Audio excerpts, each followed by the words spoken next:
is over. What were the last words you said as you left?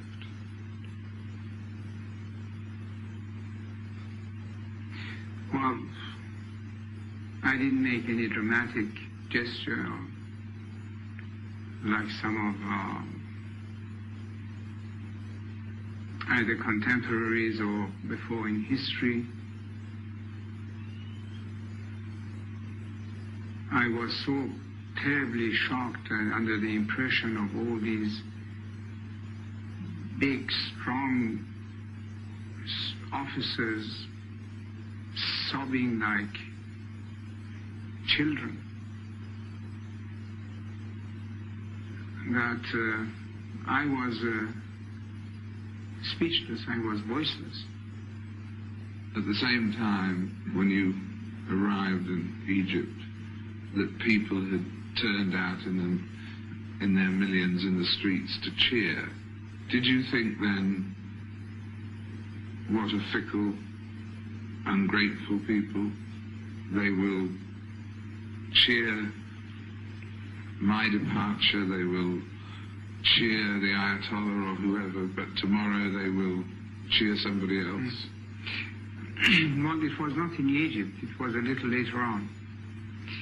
But I remembered having read somewhere that ingratitude is the prerogative of the people. There's been so many stories and rumors about your health. How are you feeling? Well, for the present, I think that I'm feeling better and recuperating. Obviously, my disease is something that you can never be sure of. But in resting here, I think that I'm feeling better. I know you are a fatalist, but how long do your doctors tell you that you have to live? They did not elaborate on this subject, maybe on the opposite. They were saying that there are always new drugs, new medicine. In the same case, people have lived a normal life. But as you mentioned yourself before, I'm not thinking of these things at all. Do you find illness more daunting than the possibility of an assassination attempt, as you had it when you were in Iran? Is it tougher to fight? To say the truth, I'm not thinking of neither of them. But assassination attempt, I mean, you cannot think of that all the time. It's impossible. But if you are ill, you know that you're ill. So you know you've got to combat that and beat that. Well, there's always God, but it's one-sided. You talk to him. In my case, he does not answer directly, but indirectly I thought that I was guided. Some people could ask me then what happened in 1979. Were you misguided? Were you just dropped out? So I don't know.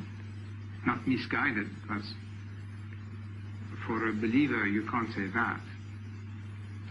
I can only say that, well, I performed my duty until the time that it was assigned to me, and probably that time was over.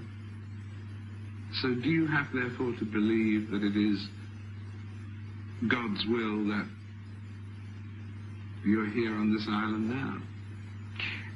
Yes, what else? Because if I have made mistakes, if other people dropped me, if other people did not stand by, if this and that, all this must be part of